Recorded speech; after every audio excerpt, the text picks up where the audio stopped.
اور दूसरी बातें करने से पहले मैं ये भी जिक्र कर दूं कि बाज़ दफ़ा बाज़ बच्चों की तरफ से भी और बड़ों की तरफ से भी ये पैगाम मिलते हैं। कल एक फ़ोन भी मिला था पाकिस्तान से, फ़ोन नहीं, कल पैगाम ख़त के ज़रिए कराची से कोई दोस्त लेके आए थे। उसमें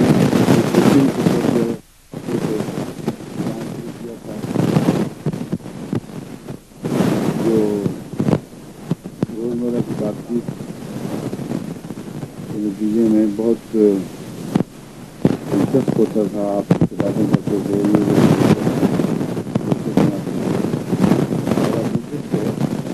आपने अपना मिजाज ही बदल दिया है और मुसलसल या कभी होम्योपैथी या कभी मौलवियों के मुतल्लिक किस्से और बहुत ही संजीदा मज़मून शुरू हो गए हैं।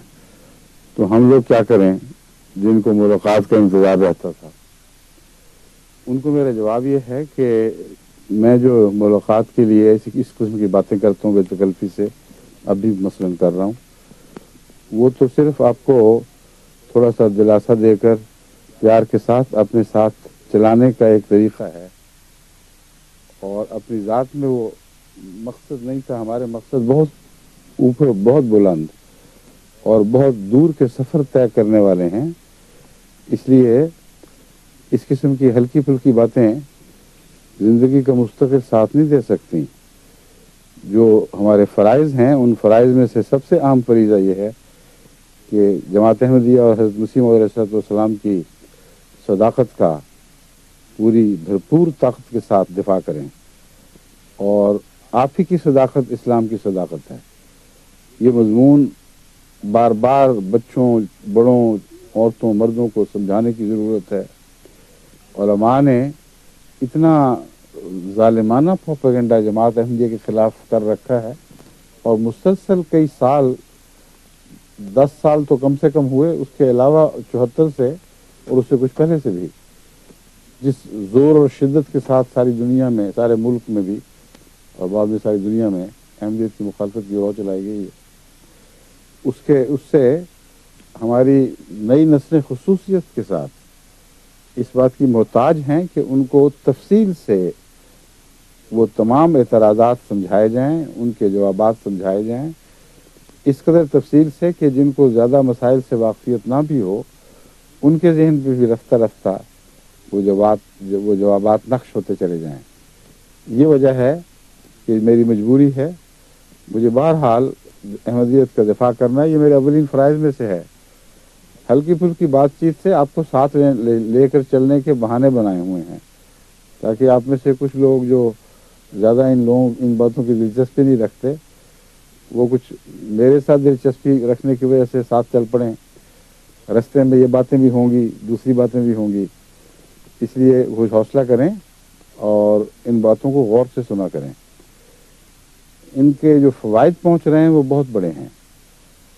तमाम दुनिया में जब इन मजालिस के तर्जमे होते हैं और यूरोप में मुख्तलिफ़ ज़ुबानों में ये बातें लोगों तक पहुँचती हैं तो उनके बहुत ही नेक असरात मुतरत्तब होते हैं।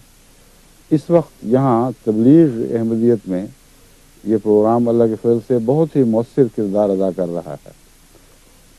मैं जब ये बात कर रहा था पीछे इसी मज़मून पर, यानी उलमा के मज़मून पर, तो उसी वक्त फ़ोन आया मुझे, जैसे सईद जसवार साहब ने बताया कि फ़ोन पर एक गैर अहमदी दोस्त जो ये प्रोग्राम सुन रहे थे, उन्होंने बताया कि मुझे तो पता ही कुछ नहीं था, मैं तो यकतरफ़ा बातें सुन कर क्या से क्या समझता था, कुछ का कुछ समझता था। और वो कहते हैं वो बातें करते करते रो पड़े, यानी फ़ोन पर ही बर्दाश्त नहीं कर सके, रो पड़े कि मैं कहाँ भटका रहा हूँ। अब मैंने ये बातें सुनी हैं तो मैंने फ़ैसला कर लिया है कि मैं अपने बीवी बच्चों को, सब अजीज़ों को साथ लेकर मस्जिद में आऊँगा और वहीं उनका बैत का इरादा है। या अगर बैत के लफ्ज़ उन्होंने नहीं भी कहे तो ज़ाहिर यही था। अब आगे अल्लाह ताला की जो मर्ज़ी, उनको अल्लाह ताला तौफ़ीक़ अता फ़रमाए। तो ये तो एक सिर्फ नमूना मैं बता रहा हूँ। बहुत दूर दूर से, यहाँ तक कि हिंदुस्तान से भी वो लोग जो मुसलमान भी नहीं हैं, ہندو ہیں، عیسائی ہیں، دوسرے سکھ بھی ہیں، وہ بھی یہ پروگرام سن رہے ہیں. اور بنگلہ دیش میں بھی ابھی زیادہ انٹینا تو وہاں دور دور تک نہیں ہے، لیکن جماعت میں انٹینا لگنے کی وجہ سے غیر ہندی وہاں بھی آتے ہیں. اور سندر بن میں بھی یہ مجلسیں لگ رہی ہیں، جو بہت ہی خوبصورت ایک جگہ ہے.